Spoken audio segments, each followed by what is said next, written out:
beautiful people, welcome back to my channel. It is Thursday. Oh my goodness, I want the week to be over already. I'm sorry, I want the semester to be over already. No, that's a lie. I was like, I didn't stay up that late. No, that's a lie. I did homework until 1. I stayed up until 2. Like, I didn't fall asleep until 2 anyway.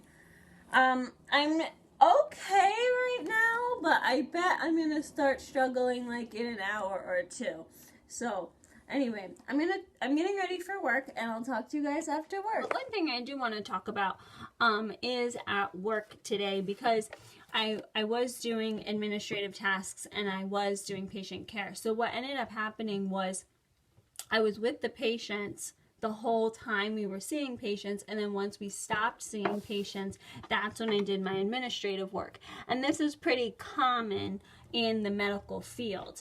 And this is one of the reasons why, like, patients, we stopped seeing them at 3, but then I continued to work 3 hours after. Not only did I have to do, I had to do the insurance, emails, phone calls, and then also I had to do notes for the patients, and then clean up the back area and like all that kind of stuff. So that's what took the 3 hours. But and it's not, I'm not mad about it.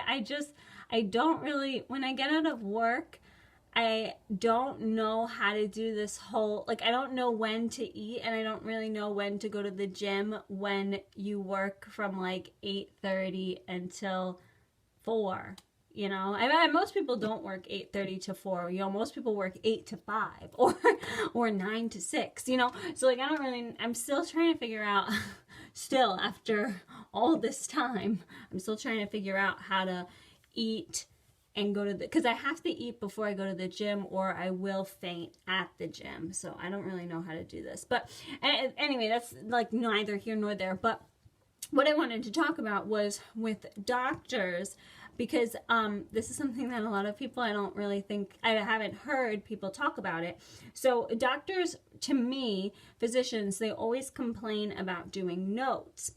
And what ends up happening, because a lot of people don't know this, when you're a physician and you own your own practice or you work in a private practice, you get paid for the patient care. So when the patients come in, whatever procedures they have done, whatever examinations they have done, shots, tests, anything like that brings in money for the office, regardless of whether the insurance pays it or the patient pays it. Any procedure and evaluation brings in money to the office. But when the patient leaves and you do your notes, that doesn't bring in money. So let's just envision a physician. This is going to be a broad example, but let's just pretend that there's this physician that works 8 hours. We all know physicians don't work 8 hours. So, this is an example, but she is working 8 hours, and then she sees 35 patients. Okay. So she's seeing patients for 8 hours in the day. Then after those 8 hours are over, she has to write 35 notes, which take about 2.5 hours to 3 hours, because sometimes you have to put in a pharmaceutical note, you have to write a prescription, you have to read CAT scans or examinations or x-rays, you know what I mean? So there's more to just writing what happened the day. You have to fill out a few different categories and then evaluate test results.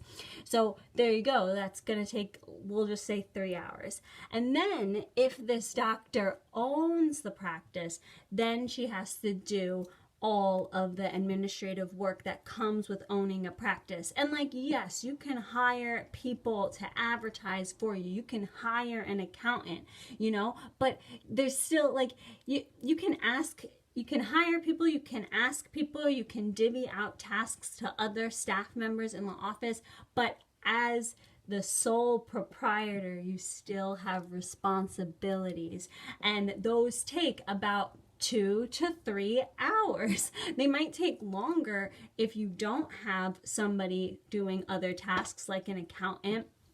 But, if you have all the positions filled, accountant, human resources, marketing, all that stuff, you still have about 2 hours of work to do for the office itself as the proprietor. So this doctor that we're talking about saw patients for 8 hours and got paid for 8 hours, but actually worked an extra 5 hours and didn't get paid for it. Okay. And when I tell people this breakdown, because a lot of people who fantasize medicine, like when I tell them this breakdown, they'll be like, oh, well, I don't want to open my own practice.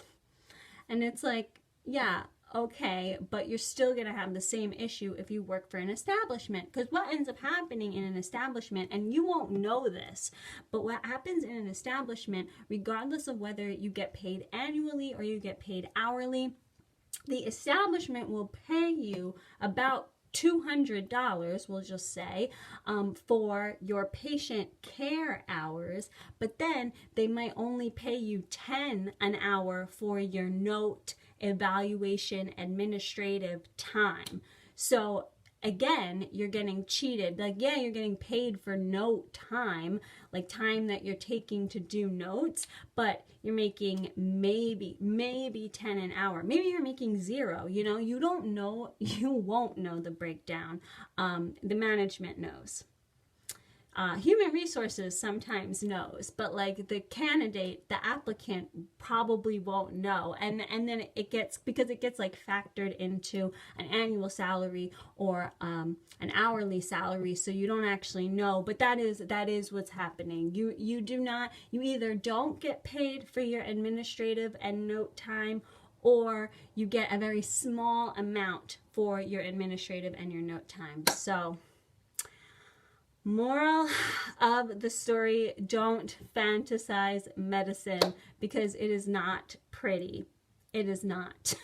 From any standpoint, it's not pretty. It doesn't look pretty, right? There's like guck everywhere. It doesn't smell pretty.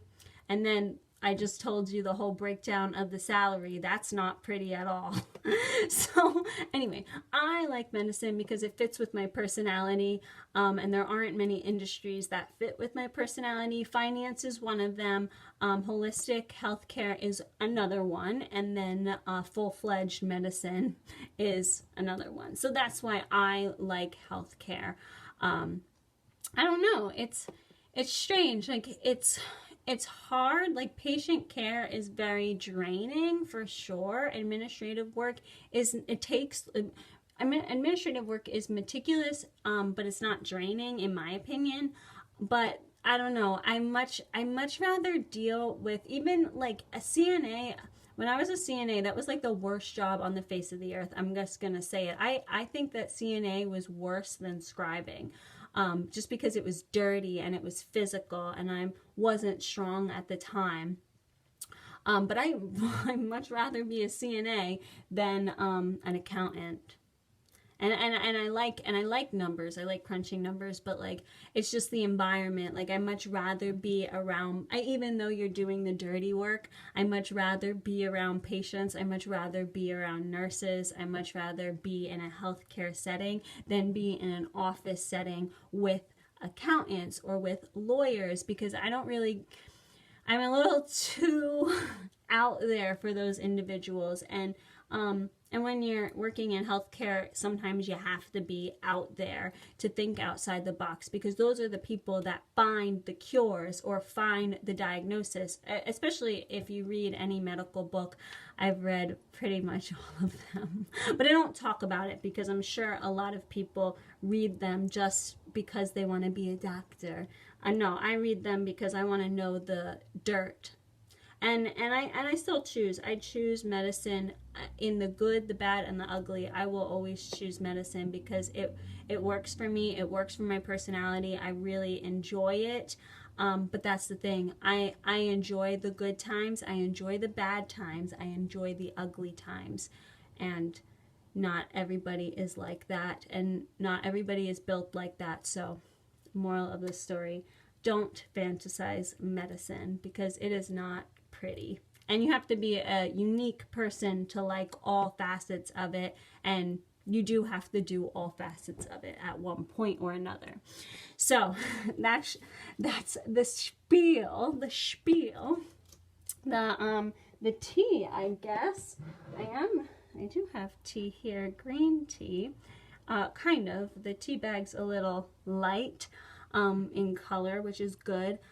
I'm gonna have some B12 because I haven't taken any today, and I'm feeling not mentally good. So we're gonna do that.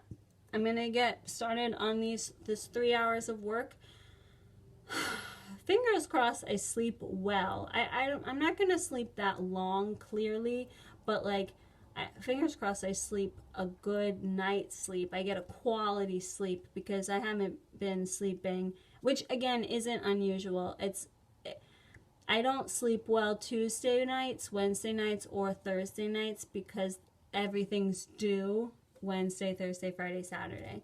So a lot of Americans aren't sleeping, haven't been sleeping, but I haven't been sleeping for a personal reason. So anyway, I have work tomorrow very early, and I have to get up at 7. So I'll go to bed at 2 and get up at 7, and then I'm working on Saturday. I just hope that this mental breakdown that's coming on happens Saturday night once my assignments are due, once work is done. I really don't want it to come tomorrow. But it's coming. Okay, I'll see you guys in the morning.